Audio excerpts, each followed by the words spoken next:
Bom dia, meus amigos. Eu sou Antônio M. Farias, eu sou de Santa Cruz do Capibaribe. Hoje são 7 de agosto de 2026. Bom, eu sou um analista institucional, né, com visão democrática. Meu compromisso pessoal é com a democracia. O título de hoje eu falo assim: pesquisa eleitoral. Ela realmente mede o voto ou influencia o eleitor?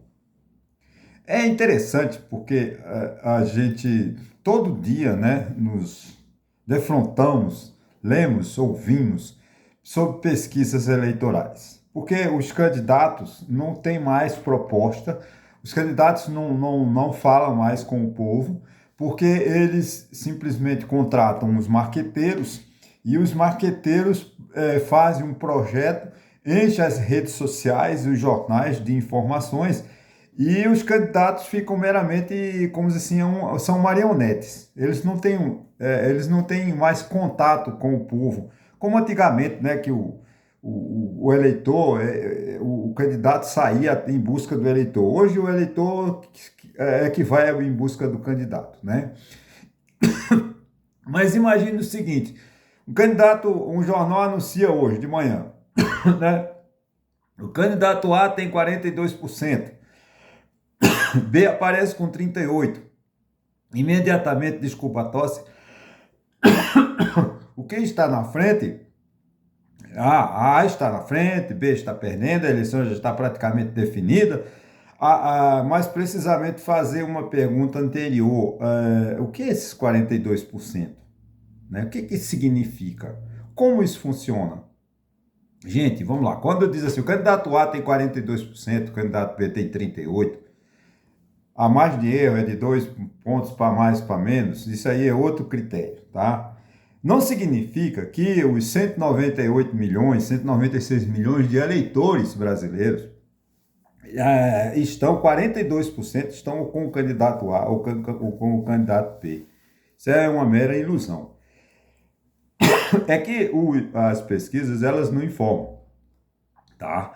Mas é o seguinte, isso é feito dentro de um rol, uma amostragem, tá?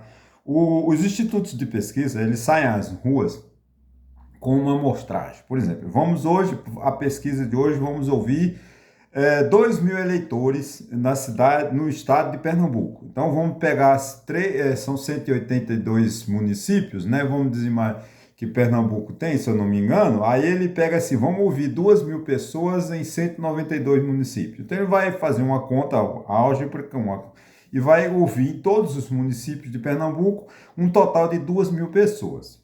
Esse é o rol. Esse é o dado. Não significa que todas essas pessoas vão votar, que todas essas pessoas responderam a verdade, né? Mas são os números que essa tabela, vamos dizer assim, essa amostragem vai trazer para que eles vão confrontar depois o resultado dessas pesquisas, tá? Eles vão somar, vão tirar as dúvidas, vão calcular a margem de erro, a margem de credibilidade. Então, a um determinado momento, aquela pesquisa de 2 mil pessoas no estado de Pernambuco não significa que são 6 milhões de eleitores em Pernambuco.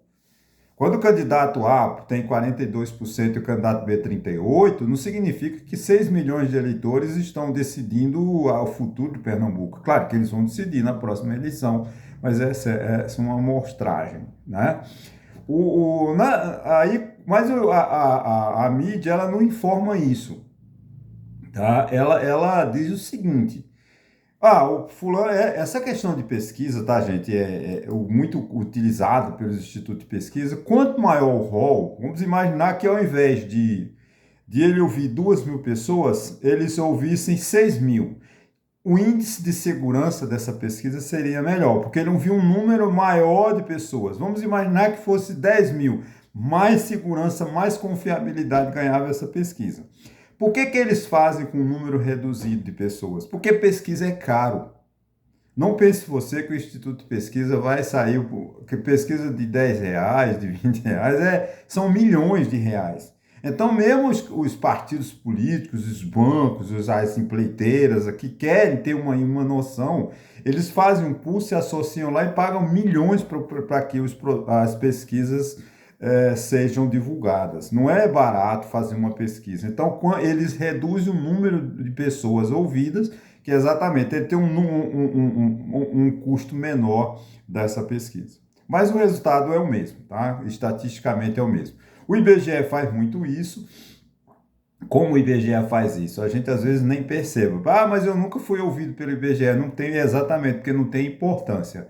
Não significa que todo mundo, por exemplo, em Santa Cruz de Caparibe, todo mundo em Santa Cruz, 87 mil, sei lá, que tem em Santa Cruz de Caparibe, seja ouvido. Isso não existe.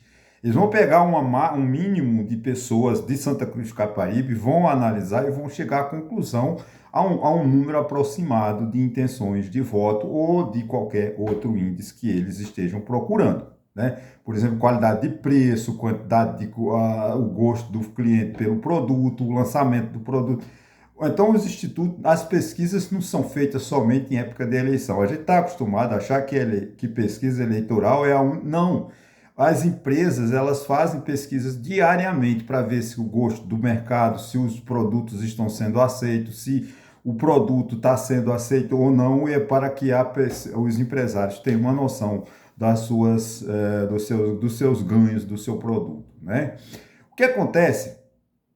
Ele faz o seguinte, tá? Ele chega aqui, ela trabalha com a lógica, tá? Não é simplesmente entrevistar muita gente. Ela entrevista um número, como eu falei, um número reduzido, mas ela tem uma técnica, tem toda uma infraestrutura matemática, uma álgebra e cálculos e cálculos e cálculos que chega a um denominador comum, tá certo? Um exemplo, vamos imaginar, gente, que um resultado aqui, né? Eu vou usar um exemplo aqui, vamos imaginar. O seguinte, foi feito, como eu falei no início, em 182 municípios de Pernambuco, foi feita uma pesquisa com 2.000 ouvintes.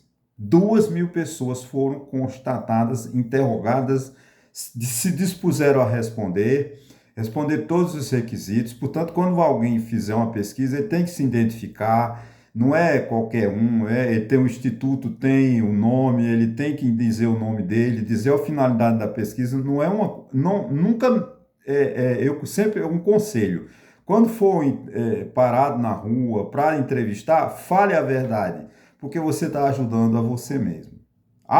Não adianta tentar mentir. A mentira vai para o extremo, vai na pesquisa, o analista vai ver que você não falou a verdade e ela vai para o extremo, não vai servir para nada, você perdeu o seu tempo. Então, quando for entrevistado, respeite e responda conforme a sua consciência. Mas vamos lá. Vamos imaginar que você seja um dos sortudos, né, de ser sorteado para ser uma dessas 1999, porque você é uma, né? 2.000 pessoas em Pernambuco. Aí ele chegou à conclusão de que o candidato A obteve 40% dos votos. Vamos deixar bem claro, esses 40% dos votos de Pernambuco não significa de 6 milhões, mas de 8. Como é uma pesquisa, eles vão ouvir só 2.000 pessoas. Quando ele diz assim, o candidato A teve 40% dos votos, isso significa que 800 pessoas prometeram de votar no candidato A. Então, quando abrir as urnas, provavelmente esse candidato vai ter entre 38% e 42% dos votos, porque a margem de erro é de 2% para mais ou para menos. Mas 800 pessoas de 6 milhões de pessoas em Pernambuco disseram que votam no candidato A. Você veja a diferença.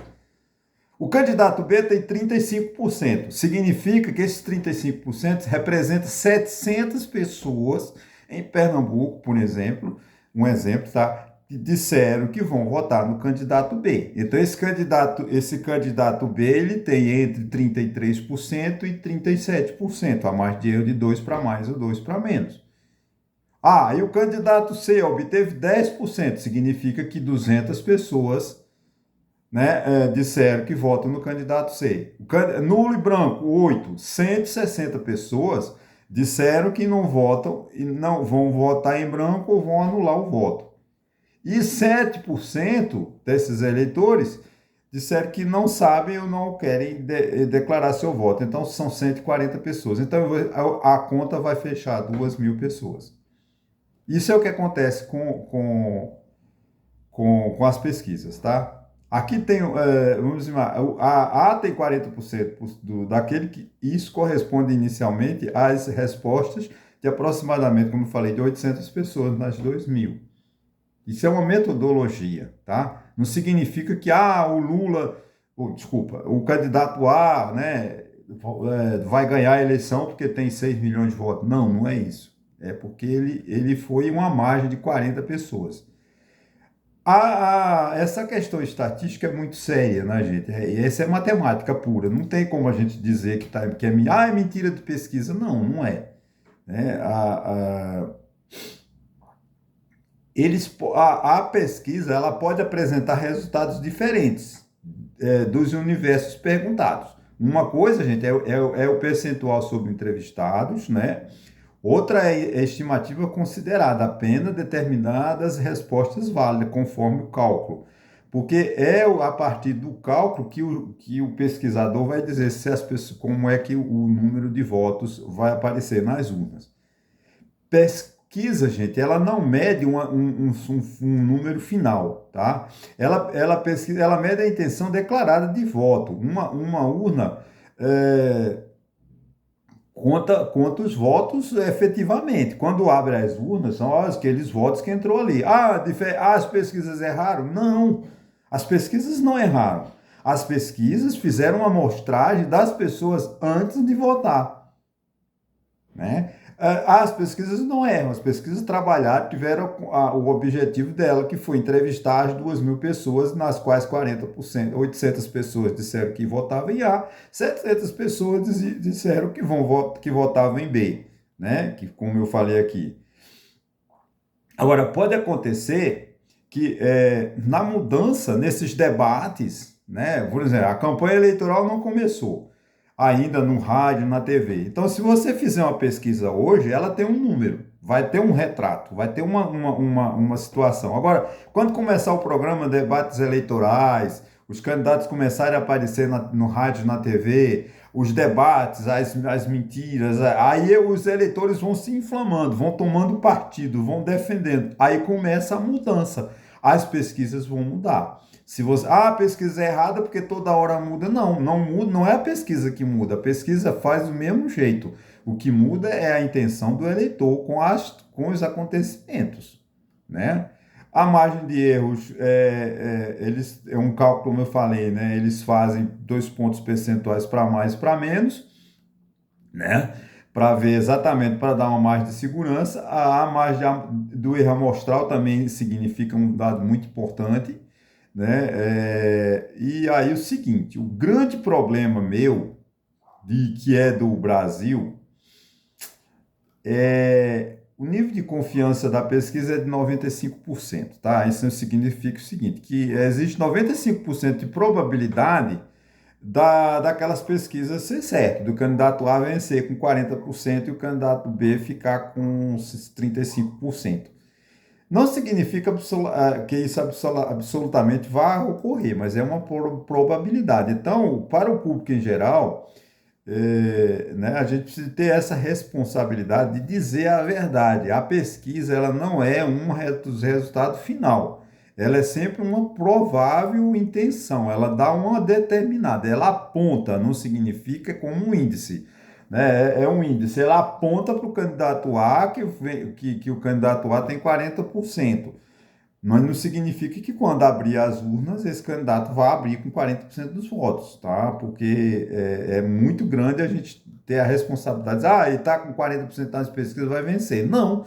O eleitor pode, na véspera da eleição, aqui em Pernambuco mesmo, eu me lembro que uma candidata estava com 30%, no dia da eleição ela enviou e quando abriram as urnas ela foi para 60%. Houve o quê? Houve uma comoção social, as pessoas com pena dela que perderam o esposo, elegeram. né? Deixaram ela que estava com 30%, 33%, foi para 60%. Ah, as pesquisas erraram? Não, foi no momento, no dia da eleição, lamentavelmente, aconteceu uma tragédia, né? E onde ela perdeu o esposo e acabou ganhando a eleição. Isso não estou aqui fazendo nenhum julgamento, foi o que aconteceu. No caso também em Pernambuco, quando foi, por exemplo, com a morte trágica de Eduardo Campos, né? O governador, o candidato apresentado por ele, tinha 10% dos votos, mas quando Eduardo Campos morreu, ele teve 70%.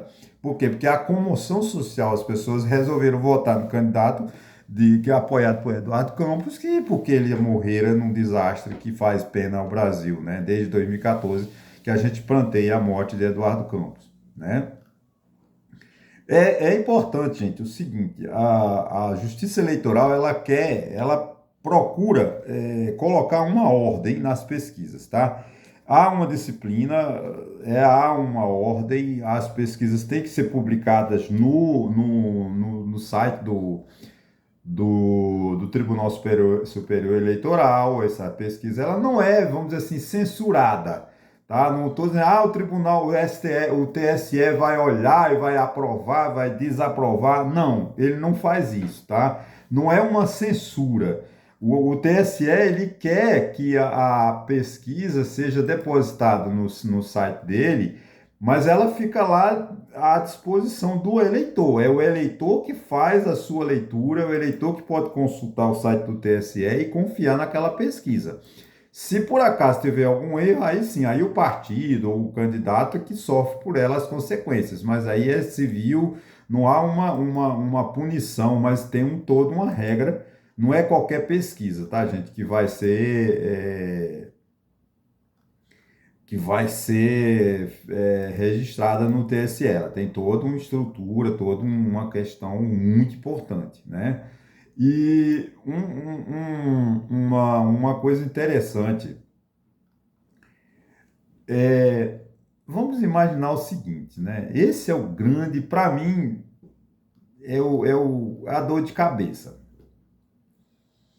Porque os eleitores, eles precisam de tomar consciência dos programas dos candidatos. O que os candidatos defendem? Quais as ideias daquele candidato? Combina com a sua ideia? Combina com o seu pensamento? Então você vai votar naquele candidato. O problema é que no Brasil está virando Não estou dizendo que são todos os eleitores, né? Eu não quero fechar a questão com isso, não. Mas assim, eu só voto no candidato que está na frente. Nem sempre o candidato que está na frente das pesquisas é o melhor, né? Às vezes você tem um candidato na frente de pesquisa, mas ele apresenta um horror como país, para como governar o país. Então você tem que ter a consciência, não votar simplesmente, porque as pesquisas apontam, mas eu não perco nem, eu não vou, não sei perder, só sei ganhar. Você está pecando. É um horror. Você tem que votar com a sua consciência. Não pode deixar que a influência, a pesquisa eleitoral, influencie o seu voto, né? É importante. Você tem que ler uma pesquisa, né? Quem está ganhando? Eu ensinaria, né? Talvez assim o seguinte, gente. Quantas pessoas foram entrevistadas? Quantas foram entrevistadas, né? Isso, como eu falei, essas questões todas é importante que os candidatos deviam falar para os eleitores, mas eles não falam. Eu estou falando isso porque é uma questão minha. Mas os candidatos eles simplesmente só mostram o resultado das pesquisas, não mostram como funciona, como acontece, porque eles só querem o resultado. Estou com 50%, vou vencer e fim de papo. E eu preciso o seguinte, eu não sei se eu estou certo, mas eu gostaria de fazer um apelo. Não vote simplesmente porque o candidato está na frente das pesquisas. Vote porque, gente, é o seguinte, a pesquisa eleitoral não é urna, tá? A urna é você que constrói. Ela não conta o futuro, ela tenta medir o presente, tá? A pesquisa eleitoral, ela não conta o futuro. O futuro é contado por você. Que você sente na pele o que está assim, que falta ao país, ao Estado, ao município, e que é um candidato que vá defender a melhora do país, né? O problema, gente, quando deixamos de enxergá-la, a pesquisa como apenas um instrumento estatístico e passamos a tratá-la como resultado antecipado da eleição. Isso não dá certo. Uma democracia muda, madura, não precisa de ter medo de pesquisas, né? A gente precisa de respeitá-las, estudá-las e saber o que acontece. Agora, o eleitor é que tem que ter um amadurecimento de votar correto. Votar naquele que acha que tem convicção com a sua ideia.